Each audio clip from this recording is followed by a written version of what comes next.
Hello everybody, we are the Geeks and the Journalists. I am Enzo, this is my forever co-host Jump, and as Tom Cruise wraps up his time in his spy thriller, we shall wrap up Matt Damon's time in his own spy thriller trilogy with Bourne Ultimatum, the last entry of the Bourne trilogy that never stops to take a break, and neither will we while talking about this movie.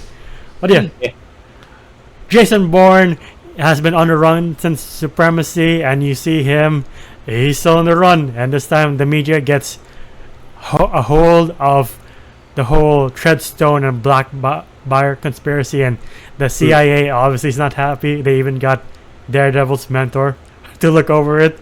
They're like, that's fucking Stick. Right, I forgot that was Stick. Yeah. Yeah. They have to bring in Pamela Landy because she is from the previous movie and she still knows more about Bourne, and we have a end movie scene to have closure to, so that's why we have this whole setup where Bourne is trying to look for this journalist. What's his name? Simon Ross. Forgot. Yeah. King Viserys. Yes. Huh? King Viserys from House of the Dragon. Yeah. Yeah, because he has information on the entire project that was Jason Bourne. Yeah. And this is, I think, our first time hearing about the Black... Buyer project? Yeah, Black Buyer? Oh, the Black Buyer. Buyer? Yeah, something along those lines. Yeah. And, like, yeah, we also, of course, have a new, like, agent after Jason Bourne, the equal Bourne. Yeah, one's like a sniper specialist, the other one's like a explosive specialist. Demolition? Yeah.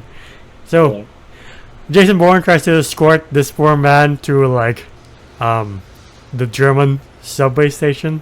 Or was it London? Yeah, no. I think it might have been... some kind of European subway station. And, like, dude, it was kind of real, because, like, of course, if you were that person, you've been like, I feel like I should go, because, like, yeah, if you know your life's on the line and somebody's after you, like, I would have done the same thing where I'm like, okay, I gotta go. There's somebody near me, and I get shot immediately. Yeah. I love the fact when you get the scene of the CIA just looking over the cameras, being like, where's Jason Bourne? And they see, like, Bourne just beat the shit out of all the agents, and there's, like, a pause. They're like, oh, that's who we're dealing with. Right. Shit. I love that scene, because, like, at the start where, like, they're like, oh, he goes up to the British guy, the British journalist, and he's just like, hey, and, like, slips the phone into his pocket, and then they're like, they rewind it, and they're like, oh, God, that's Jason Bourne, the meme. And then they see what Jason Bourne can fucking do. Yeah. And they're like, who are we after? Yeah. That's when they bring in Pamela Landy, who's like, we're not fucking around. Like, we're gonna bring in Bourne alive, and the other guy's like, dead. Because we need him dead. He's too much of a risk. And she's like, are you sure you want to do that?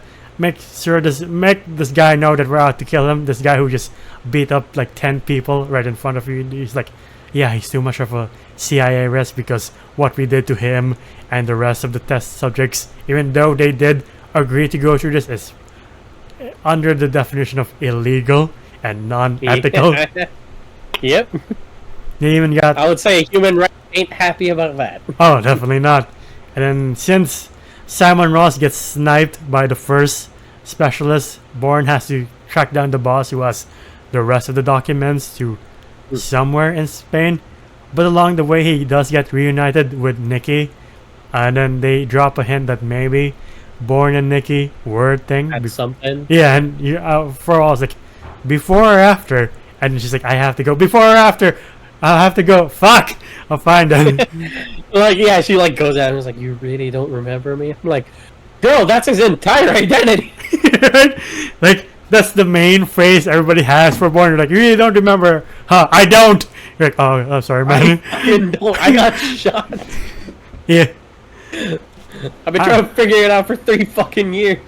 I like how both him and Nikki try to outplay the CIA by drawing out the main, like, demolition specialist to be like, don't blow up the journalists, focus on us. And he's like, how about I do both? And you're like, yeah, I didn't think of that. Shit.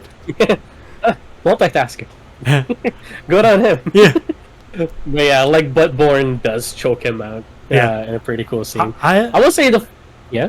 I was about to say the Parker scene leading up to Bourne just crashing into that building with the assassin. I was like, this is a pretty sick sequence.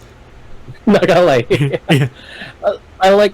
I think they did master like almost all of the things that they wanted to show throughout the entire Bourne trilogy. Yeah. And just put it all into this one movie. Because every time there was an action sequence or like a chase scene or still choreography is still a bit iffy because of the camera work, but yeah. Other than that, it's still pretty good. It's really fucking good. I do like how the fight scenes literally look like you as a viewer trying to record a fight scene on your phone and it's still shaking. You're like, yeah. Yeah, I did notice that too. Like when Jason Bourne would like run through like an alleyway, it's like somebody with a camera just like, wait. Yeah. And then when he's fighting the assassin, it's like one guy being like, wait, can you do that again? They're like, we're busy. I'm sorry, just keep going. And you're like, all right. And then he has to tell Nikki, like, you have to live like me now. Like, this life isn't easy. And she's like, okay, I guess that's your fate until you fix this shit. He's like, yeah, I will. And then I love how this is definitely pre-planned where the ending of Supremacy, it's not even in the middle of Ultimatum. It's in, like, the beginning of the last act of Ultimatum. I'm like, that's fucking clever.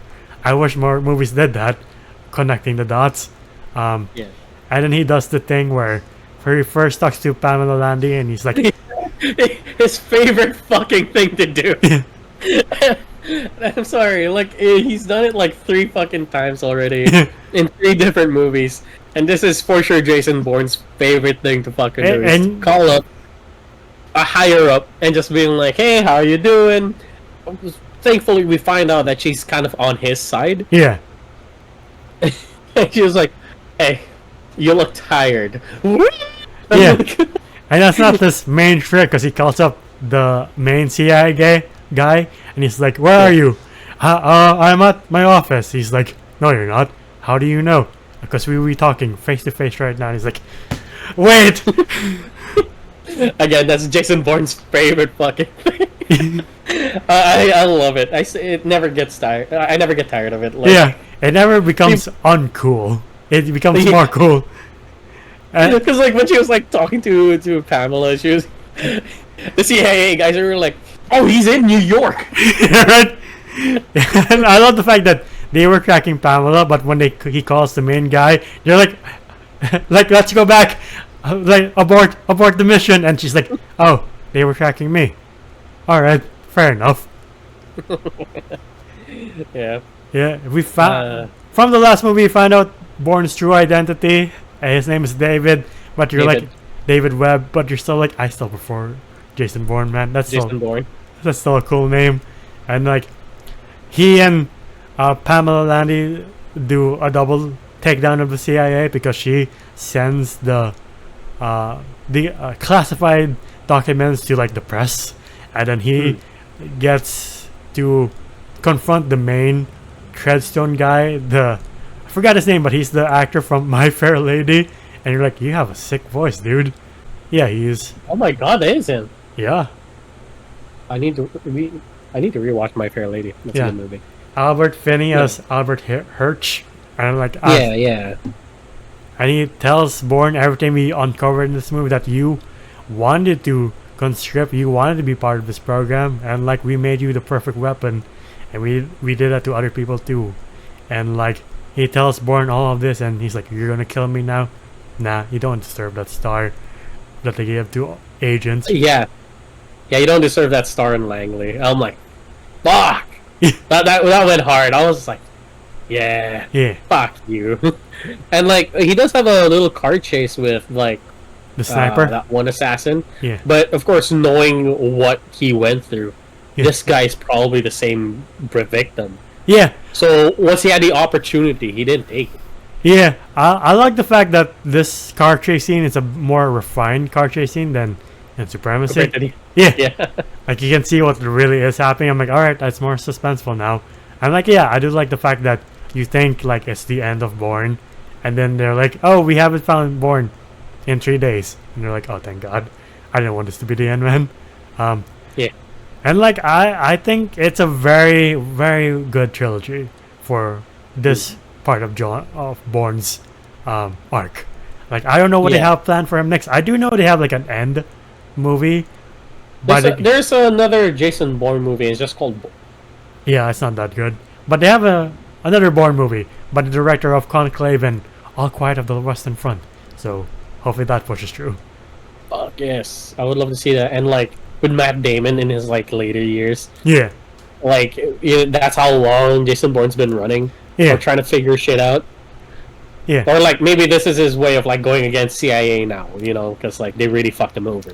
I don't know. Yeah. But yeah, I do love the ending where it's just like the last scene is that you see like Jason Bourne getting shot at and dropping into what was it, like a river. Yeah. And it's just like Nikki just being like, oh, we haven't seen his body in 3 days. Oh, we haven't seen him in 3 days, but there was no body recovered. Yeah. Like the theme comes in. Yeah. And you see like Jason Bourne swimming away. I'm like, yeah, he's still alive. Yeah. And you're like, this trilogy shows that if you don't have Matt Damon is Bourne or the right people, it doesn't really work as compared to like the Jeremy Renner one. I don't like, yeah. Jeremy Renner one is forgettable, but it's not bad. But it's just like, it is kind of nice to see other agents who were affected by it. Yeah. Or who are victims of it. But yeah, it's just not, like, say what you will. Yes, it was in the fucking Philippines, but like, like, come on. That's the only draw to that movie. You're like, what's this movie about? Another agent. What's the main draw? The Philippines. What does the Philippines have to do with this?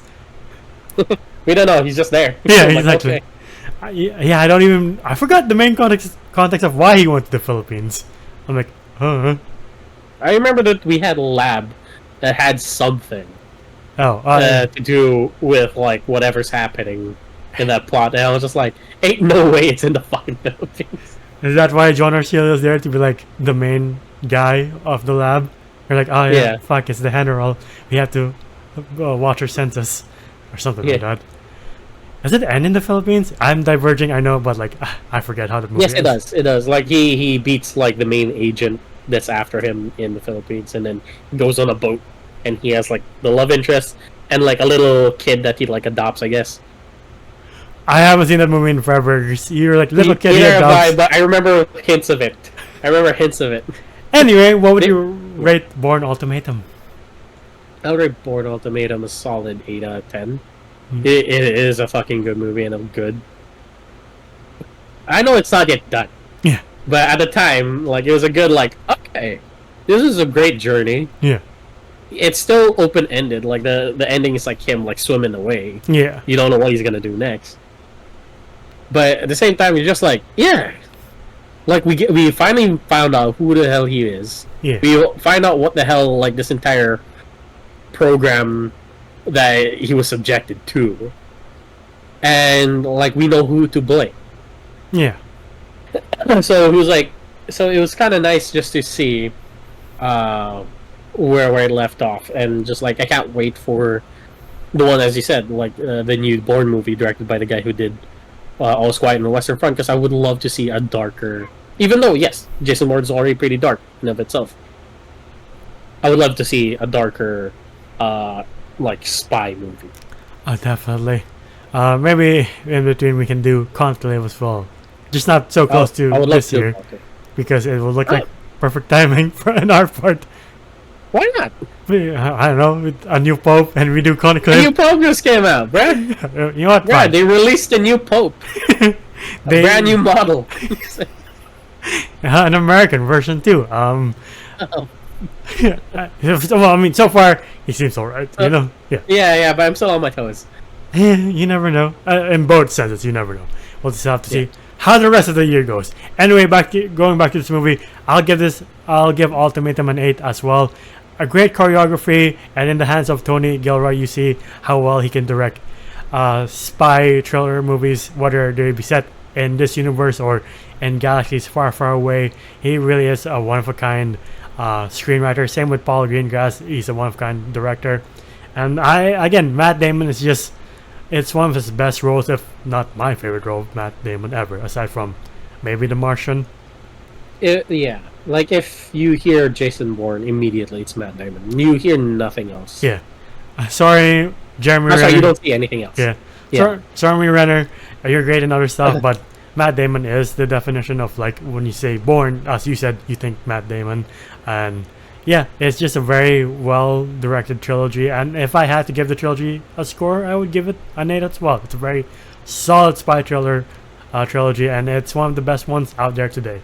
And even though it's like 20 years old at this point, almost 20 years old, it doesn't lose its potency because it's still very relevant to this day. Yeah.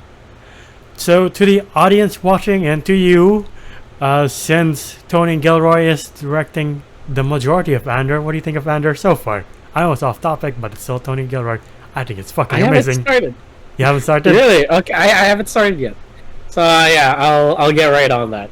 Yeah, it's pretty good. That's all I'll say. But yeah, to people who are curious where they can find us, you can find us here if you leave a like, subscribe, and dang the bell icon to get notified of when we upload next. We're also on Spotify and TikTok to see our best and funniest moments.